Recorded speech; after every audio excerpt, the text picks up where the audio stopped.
You can't talk about living a healthy, happy, optimal life without talking about sleep. Early on in my own life, I saw sleep as being something optional and something for the weak.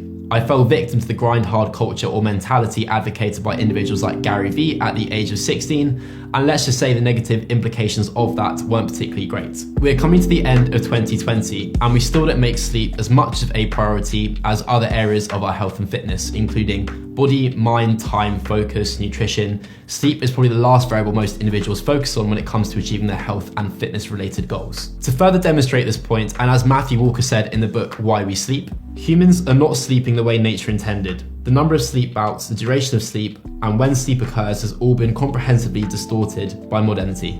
So what are the negative effects of sleep deprivation? The first negative effect of sleep deprivation is memory issues. Then we have impulsive behavior, anxiety, depression, paranoia, suicidal thoughts, trouble thinking and concentrating, mood changes, weakened immunity, risk of diabetes, low sex drive, poor balance, risk of heart disease, weight gain and high blood pressure. And that is just to list a few. The shorter you sleep, the shorter your life. The leading cause of disease and death in developed nations, diseases that are crippling healthcare systems, such as heart disease, obesity, dementia, diabetes and cancer, all have recognised causal links to a lack of sleep. Matthew Walker, Why We Sleep. I'm sure that's enough to wake you up to the benefits of sleep. If you truly want to optimise your days, weeks, months and years, you need to take sleep seriously. In this video, I'm going to share with you 3 rules in order to make that happen. Before I do that, let's dive into sleep success by numbers. To tap into the powerful effects of quality sleep, monitoring both your short-term and long-term sleep habits is an absolute key. Besides self-rated sleep quality, many variables of sleep efficiency can be tracked by consumer-based sleep trackers like an Oura Ring, which I'm wearing right here. Oura measures sleep using sensors that gauge body signals, including a resting heart rate variability, body temperature, respiratory rate, and movement, to determine your sleep patterns. So what kind of numbers are we aiming for when it comes to your sleep and the quality of your sleep? We're aiming for 7 to 9 hours of total sleep time, deep, slow wave sleep for 20% of total sleep time, REM sleep for 20 to 25% of total sleep time, falling asleep in less than 15 minutes, little to no nocturnal awakenings, little to no snoring or restless movements during the night, increased heart rate variability, including high frequency components during the night, including parasympathetic nervous system activation. Daily resting heart rate in the morning is equal to or less than a trended monthly average.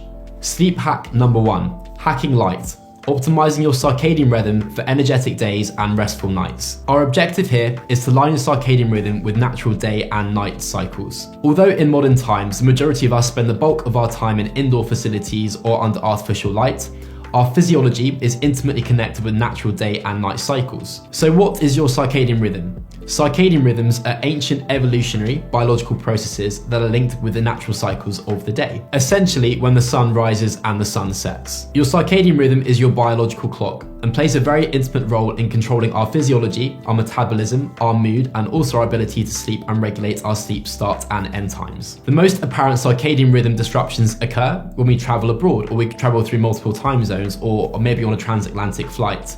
But in our day-to-day lives, in modern day-to-day lives, living in a light polluted environment like we are based in right now is obviously very disruptive when it comes to regulating your circadian rhythm also. Much less severely so, but something which most people neglect or are not aware of. One crucial element of hacking your sleep is very consciously aligning your day with natural day and night cycles, essentially rising with the sun and also going to bed as the sun sets. This in turn regulates and actions the proper secretion of hormones and neurotransmitters like serotonin, melatonin, and cortisol, which play a very important part in regulating our ability to sleep optimally. Blue light exposure in the morning helps optimize our sleep-wake hormones. During the daytime, blue light dominates, which suppresses melatonin production. Melatonin is a hormone which regulates our sleep-wake cycles by signaling to the brain it is time to go to sleep. Melatonin is secreted by the brain towards the end of the day as we approach total darkness. Early blue light exposure can help optimize melatonin secretion, and as a result of that, optimize our sleep drive for when we want it to occur, essentially making us want to go to bed towards the end of the day rather than in the middle of the night. So how do we go about eliminating blue light spectrum light in order to ensure we go to bed on time and our sleep is optimized? In the evening, the decrease in blue light exposure is the signal for our body to start producing melatonin and ramp up for sleep. Modern devices such as TVs, iPads, your desktop, your phone, whatever it may be, essentially fool our body into thinking it is daytime once again. and therefore increase the production of cortisol and actually minimize the production of melatonin, making it more difficult for us to fall asleep on time and regularly. According to one 2014 study, using these devices may lead to disruption in your circadian rhythmicity. As a result of this, we will experience decreased sleep latency, less REM sleep, and much more of a feeling of morning grogginess first thing upon waking. To put this hack into effect, you can do the following. Refrain from using blue light emitting devices in the evening. Use night mode on the device or programs like Flux to filter out the blue wavelengths in the evening. Wear blue light blocking glasses at sundown. Use blackout curtains in the bedroom to eliminate moonlight and ambient artificial light sources. Sleep hack number 2, behavioral hacks for restful sleep. These behavioral hacks may put us in a state of mind and body that is more conducive to restful sleep. These hacks are in part derived from sleep hygiene tips that are important parts of proper sleep routines. Our first behavioral hack for restful sleep is practicing relaxation exercises like meditation and yoga. Relaxation exercises and lifestyle practices like meditation, deep breathing, and yoga create physiological changes in the brain similar to that of sleep. Developing a consistent practice and nighttime routine can benefit both sleep quality and quantity. So, to put this hack into play, we do the following. Try a 7 to 20 minute guided mindfulness meditation or yoga session as part of your bedtime routine. Keep the yoga poses light. While more intense exercise in the early part of the day can facilitate sleep, they may increase cortisol and keep us awake if done near bedtime.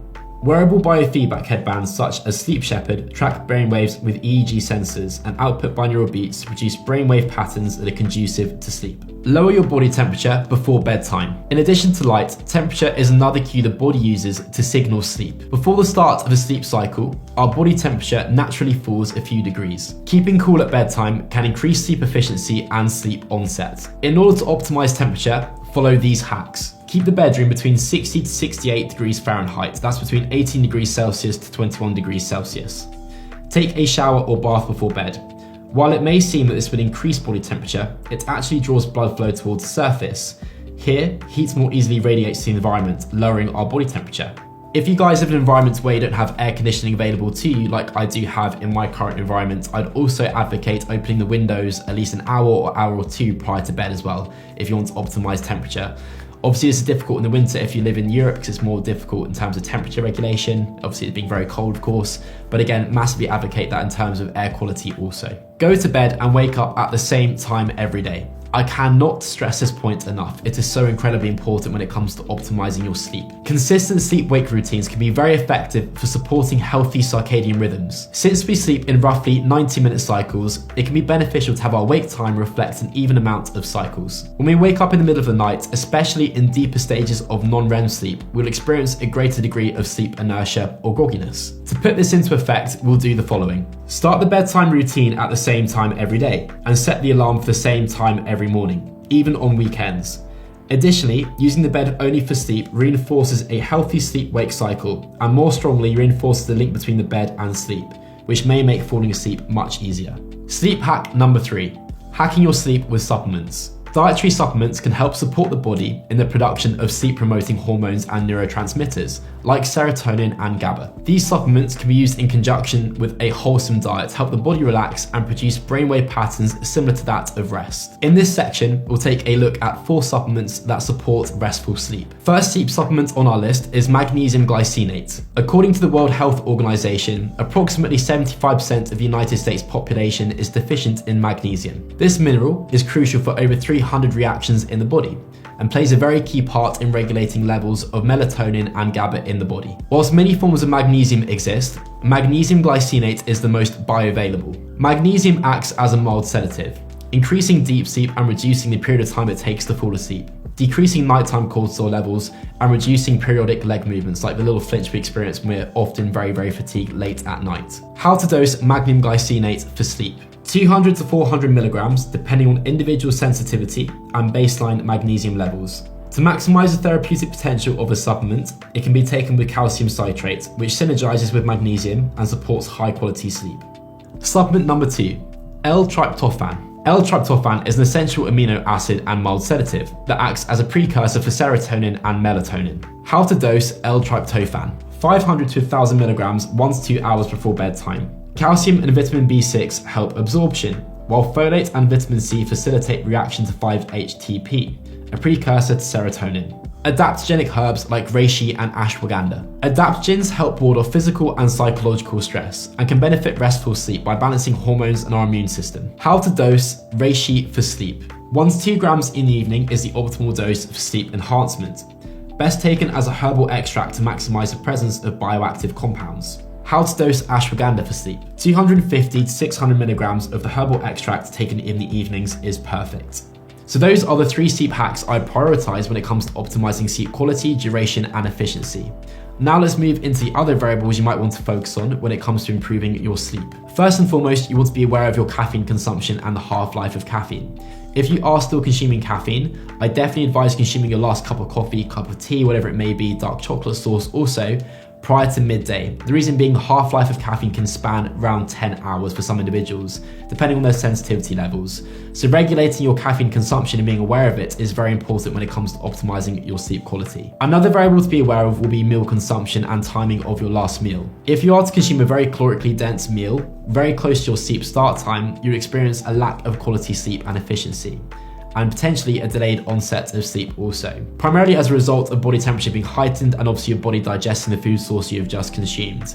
Personally speaking, I go to bed at 11 o'clock at night and therefore consume my last meal at roughly 5 to 6 p.m. depending on my day and how much work I have to complete in that given day. My last meal is actually my least dense when it comes to calories, as opposed to my lunchtime meal being the most considerate when it comes to calorie consumption, for this very, very simple reason. The last sleep hack I will cover is actually something I've covered previously in this video already, but I cannot stress the significance of enough. It is consistent sleep start and end times. If you're a young individual or any individual watching this piece of content and you're going to bed at 10 o'clock one night, and on Saturday evening going to bed at 2, 3, 4 in the morning, you'll experience very compromised sleep quality for the remainder of that week. The reason being you've caused such a degree of circadian rhythm disruption, your body doesn't know what time it should be going to bed and what time it should be waking up.